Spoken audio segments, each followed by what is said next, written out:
Assalamualaikum warahmatullahi wabarakatuh. Kami dari kelompok 7 dengan saya sendiri Bangga Tobing. Dan saya Amanah Natasha Putri Munde. Baik, di sini kami akan menjelaskan tentang Sengketa kewenangan lembaga negara dan pemeriksaan yang akan dijelaskan pertama kali oleh saya. Baik, sebelum masuk ke pembahasan, alangkah baiknya jika kita mengetahui apakah yang menjadi rumusan masalah pada pembahasan kali ini. Yang pertama ialah apakah pengertian dari SKLN atau sengketa kewenangan lembaga negara ini.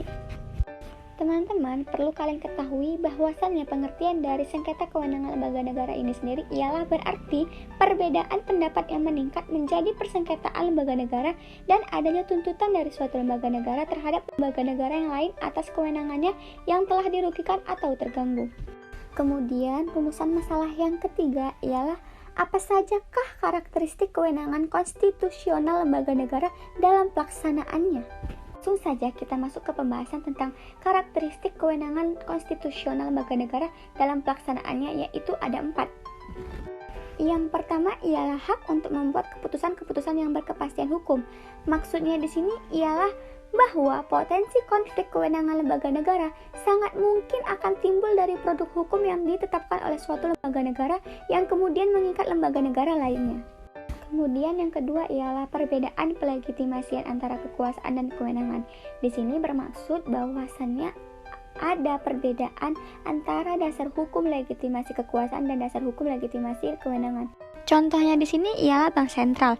Legitimasi kekuasaannya ditentukan Undang-Undang Dasar 1945, sedangkan kewenangannya ditentukan dengan undang-undang. Perbedaan pelegitimasian tersebut mengakibatkan suatu lembaga negara menyatakan lebih memiliki kekuasaan atau kewenangan daripada lembaga negara lainnya. Hal itu akan memicu terjadinya sengketa kewenangan lembaga negara. Baik, saya akan menjelaskan tentang putusan sela.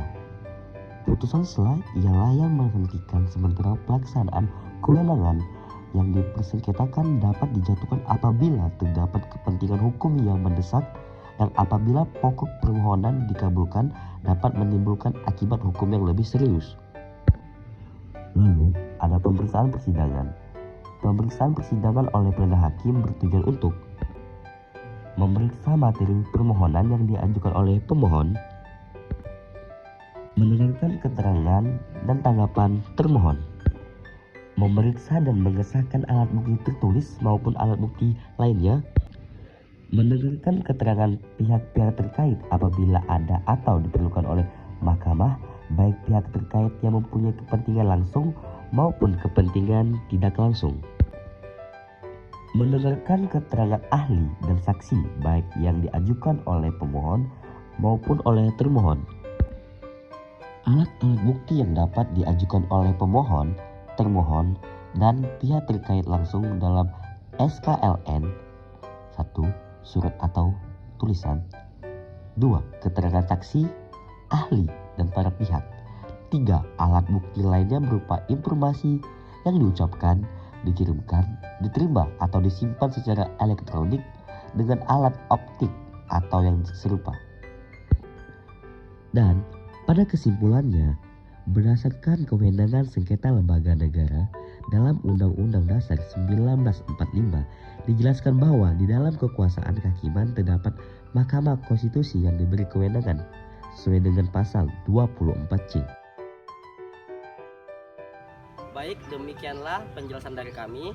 Jika terdapat kesalahan, kami mohon maaf. Wabillahi taufiq wal hidayah. Wassalamualaikum warahmatullahi wabarakatuh.